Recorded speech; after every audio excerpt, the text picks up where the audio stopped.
앞서 묵상했던 야고보서 1장 가장 마지막 부분을 떠올려 보면 참된 경건에 관해 세 가지를 이야기했습니다. 그리고 이 세 가지에 관해서 야고보서 2장과 오늘 말씀 3장에서 구체적으로 설명합니다.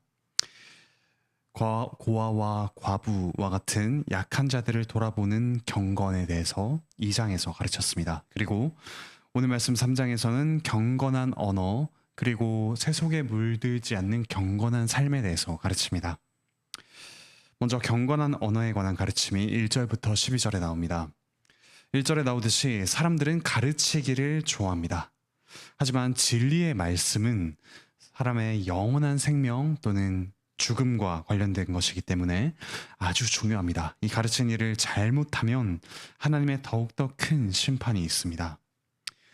그러므로 가르치기를 좋아하고 선생이 되고자 하는 그런 우리 마음의 근본적인 교만을 주의합시다. 가르치는 위치에 있는 사람뿐만 아니라 우리 모두가 말을 경건하게 하고 바르게 합시다. 특히 겸손하게, 신중하게 이런 말을 해야 됩니다. 이 말과 관련된 네 가지 중요한 점을 오늘 말씀에서 이야기합니다. 첫 번째, 2절부터 5절에서 말은 모든 사람을 이끄는 지도자다라는 사실을 이야기합니다. 우리는 많은 경우 언어 생활에서 실족하여 넘어지는 경우가 많습니다. 그렇지 않고 우리가 말을 잘 제어하면 삶 전체가 온전하게 성숙할 수 있습니다. 이 언어 생활을 잘 한다면, 즉 말의 재갈을 잘 물린다면 온 몸, 삶 전체에 재갈을 물릴 수 있습니다. 적절한 삶을 살아갈 수가 있습니다. 3절에 나오듯이 이 동물 말, 달리는 말에게 일을 시킬 때에도 그 입에 재갈을 물립니다. 그리고 굴레를 씌워서 주인이 움직이고자 하는 대로 말의 몸을 움직입니다. 그리고 큰 배에는 키가 있습니다. 방향을 움직이는 키가 있죠.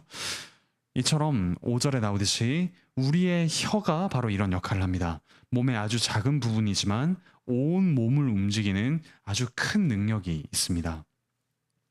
그리고 말이 중요한 점 두 번째로 5절부터 6절에 나오듯이 이 말은 불처럼 태워버리는 파괴적인 힘이 있기 때문에 중요합니다. 작은 불이 숲에 이렇게 퍼지면 그 숲을 태웁니다. 그런 것처럼 혀는 우리 이 전체 몸을 보면 아주 작은 것이지만 이것을 불의한 목적으로 사용한다면 우리의 온 삶을 불의하게 물들여 버립니다. 그리고 오늘 말씀은 이 불이 그냥 불이 아니라 지옥에서 나온 불과 같이 불의한 일을 행하게 하고 그 결과 불심판을 당하게 하는 아주 무서운 역할을 하는 것이 말이라고 합니다. 그리고 세 번째로 7절부터 8절에 나오듯이 사람은 동물은 길들이지만 자기 혀를 길들이는 것은 너무도 어려워합니다.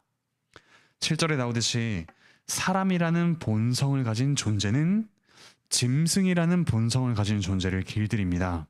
하지만 그 사람이라는 본성을 가진 존재도 자기의 본성을 길들이기에는 무능합니다.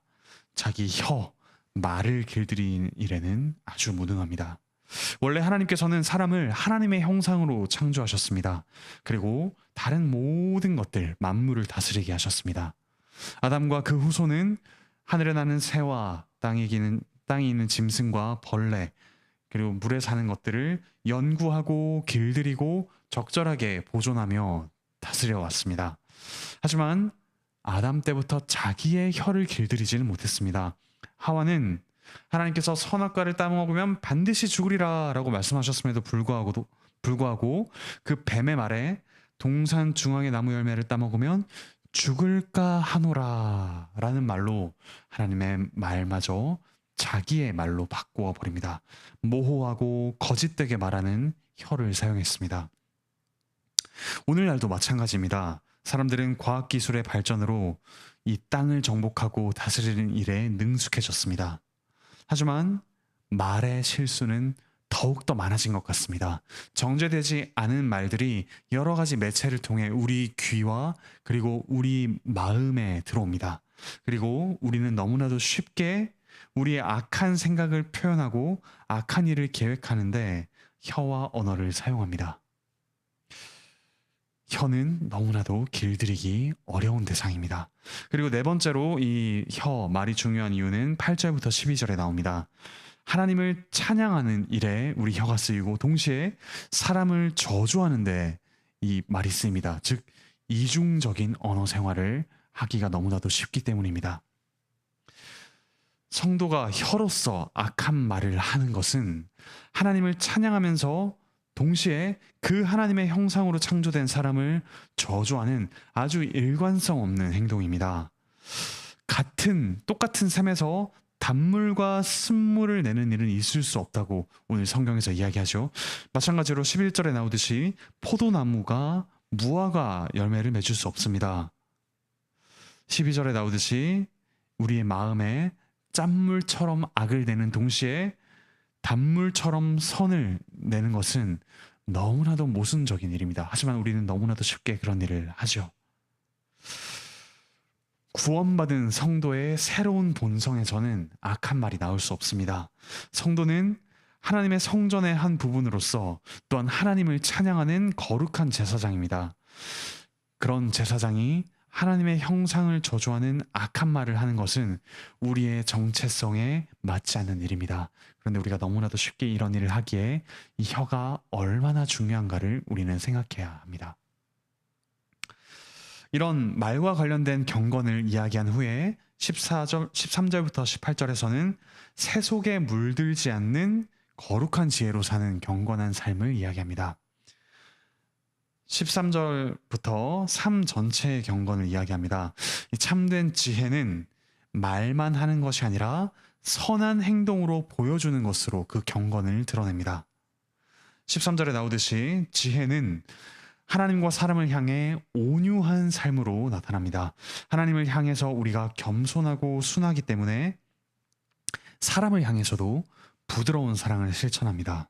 그런데 14절에 나오듯이 지혜가 있다고 말하면서도 자기를 높이고 자기를 드러내는 이 야망 때문에 시기하고 질투한다면 사실은 지혜가 없는 것입니다. 하나님의 진리를 행하지 않는 것입니다. 온유하지 않고 야망과 시기에 가득 차 있으면서도 마치 자기가 무엇이 된 줄로 알고 자랑하는 것은 하나님과 너무나도 멀리 떨어져 있는 모습이면서 자기가 마치 하나님처럼 되었다고 생각하는 것이죠. 그러므로 이것은 거짓말이라고 이야기합니다. 15절에 나오듯이 시기하고 질투하며 자기 꿈을 성취하는 사람에게 이 세상에서는 지혜롭다라고 칭찬이 이어집니다. 자기를 잘 표현하는구나. 아니, 저렇게 솔직하구나. 그래, 사람이라면 저 정도의 꿈은 있어야지 라고 말합니다. 똑똑하다, 창의적이다, 혁신적이다 라고 자랑하죠. 하지만 이렇게 경쟁심과 시기로 남을 누르고 그것을 남들을 짓밟고 올라가며 성취하는 것은, 그런 세상적 지혜는 사실 혼란을 낳습니다. 악합니다. 하나님이 정하신 그런 평등한 질서, 서로 사랑하고 온유한 질서를 파괴합니다. 그러므로 이것은 세상적인 것, 정욕을 따르는 것, 마귀를 따르는 것이라고 이야기합니다. 위로부터 내려온 지혜, 이 세상의 지혜가 아닌 위로부터 내려온 지혜는 먼저 하나님과의 관계에서 성결합니다. 그러므로 이 세상의 지혜와 반대되게 성도와의 관계, 사람과의 관계에서 평화를 이루고 관용하며 베풉니다. 그래서 가르칠 때 잘 설득할 수 있습니다. 여기서 양순하다라는 말이 곧 잘 설득한다라는 뜻을 가집니다. 가혹하게 판단하지 않고 힘든 사람은 동정하며 긍휼을 베풀지요. 서로에게 유익을 주는 선한 열매가 가득합니다. 그러므로 사람의 마음에 가닿게 말할 수 있습니다. 또한 편견이 없습니다. 의심하지 않고 공동체 안에 평화를 이루어갈 수가 있습니다. 편견이라는 말의 다른 뜻은 가난하고 부족한 성도를 차별하는 것입니다. 그의 조건을 보고 그의 외모를 보고 쉽게 판단해버리는 것이죠. 그리고 차별해버리는 것입니다. 하지만 하늘로부터 온 성령의 지혜를 가진 사람은 이러한 편견이 없고 따라서 차별하지 않으며 평화를 이룹니다. 위로부터 오는 지혜를 따라 사는 성도는 자신이 하나님처럼 되지 못했기에 겸손하고 또한 거짓이 없습니다. 위선이 없이 진실되게 삽니다. 우리의 악한 것을 드러내는 솔직함이 아니라 우리의 연약함을 정직하게 고백하고 또한 겸손할 수 있는 참된 정직이 있습니다. 이렇게 온유하며 화평을 이루는 성도에게 18절에 나오듯이 하나님께서 주시는 선물과 복이 있습니다. 이런 복은 예수님께서 마태복음 5장 산상수훈에서 말씀하신 그런 팔복 속에 들어 있습니다. 야고보서에 나오는 이런 복들이 곧 예수님께서 직접 말씀하신 그런 복에 들어가 있는 것이죠. 온유한 자가 땅을 기업으로 받습니다. 이 세상은 부동산 투기를 하고 경쟁에서 짓밟고 빼앗는 자들이 땅을 얻는다고 말하지만 그리스도께서는 온유한 자, 바로 그가 땅을 얻는다라고 말씀하셨습니다. 그리고 이 세상에서는 불의를 행하며 이 법망을 잘 피해가며 자기 이익을 위해 싸우는 그들에게 복이 있다고 하지만 그들이 배부른다고 이야기하지만 예수님께서는 의에 줄이고 목마른 자, 의를 이루기 위해 쓰는 자야말로 참으로 배가 부른 그런 만족을 누릴 것이다라고 말씀하십니다. 이 세상은 남들을 돌아보지 말고 자기를 돌아보라라고 말합니다. 그리고 그가 다른 사람들의 존경을 받고 또한 특권을 누릴 것이다라고 말합니다. 하지만 예수님께서는 긍휼히 여기는 자, 연약한 자를 돕는 자가 하나님의 긍휼히 여기심을 받을 것이라고 말씀하셨습니다. 그리고 이 세상에서 불의를 행하며 누군가와 싸우더라도 무언가를 쟁취하는 사람이 신의 아들과 같은 지위를 누릴 것이다라고 이야기합니다. 하지만 예수님께서는 화평하게 하는 자야말로 하나님의 아들이라 일컬음을 받을 것이다 라고 말씀하셨습니다. 그리고 이 세상에서는 다른 이들을 짓밟는 자, 그들을 복되다, 그들이야말로 이 세상을 지배한다라고 이야기하지만 예수님께서는 의를 위하여 핍박을 받는 자야말로 천국을 소유한다라고 말씀하셨습니다. 사랑하는 형제자매 여러분, 이처럼 경건은 우리의 말과 우리의 행실, 우리의 마음, 이 모든 것들을 그리스도를 닮아 변화시키는 것입니다. 함부로 우리의 생각으로 가르치지 않고 우리의 분을 쉽게 내지 않으며 우리의 혀를 제어합니다. 그리고 우리의 단순한 혀뿐만 아니라 우리의 마음을 온유하고 겸손하게 가져갑니다. 하나님 앞에서 참된 겸손과 온유함과 정직함을 가집니다. 그리스도께서 바로 온 세상의 창조주요, 그분은 하나님의 말씀이셨지만 그분은 자신을 하나님의 뜻에 복종시키셨습니다. 하나님의 뜻에 순종하셨습니다. 그리고 말로 그분을 저주하는 자들을 용서하시며 우리를 위해 십자가를 지셨습니다. 그분의 마음은 온유하고 겸손하셔서 우리와 같은 죄인을 품으시고 그분의 마음과 같이 변화시켜 가십니다. 그 그리스도께서 우리의 경건의 근원이 되십니다. 그리스도의 영, 양자의 영인 성령께서 우리의 마음을 부드럽게 하십니다. 그런 마음으로 우리는 하나님을 아버지라 부르며 참된 경건을 행할 힘을 얻습니다. 이 세상에 물드는 것이 어쩌면 너무나도 당연한 그리고 빛나는 지혜처럼 보일지 모르는 그런 시대입니다. 하지만 영원한 지혜는, 참된 하나님 나라를 누리게 하는 지혜는 바로 이러한 그리스도를 닮아가는 경건, 하나님을 경외하고 이웃을 자기 몸처럼 사랑하는 그런 사랑의 경건입니다. 이와 같은 경건을, 지혜를 구하고 누리며 또한 이대로 살아가는 복된 삶을 사시길 바라고 축복합니다. 기도하시겠습니다. 하늘에 계신 우리 아버지 하나님, 참으로 감사드립니다. 이 세상의 지혜를 따라 자신을 세상에 물들여 가기에 바빴던 저희에게 하나님께서 말씀으로 참된 경건과 지혜를 가르쳐 주시니 감사드립니다. 저희의 혀가 작고 또한 의식하지 않고 많은 말을 내뱉기에 저희가 그 중요성을 간과하곤 합니다. 하지만 저희의 말을, 언어를 다스리게 하여 주시옵소서. 하나님의 말씀이신 그리스도께서 자기를 하나님 앞에 복종시키셨음을 저희가 기억하며 저희의 혀를 제어함으로 저희의 온 인격을 또한 제어할 수 있는 은혜를 더하여 주시옵소서.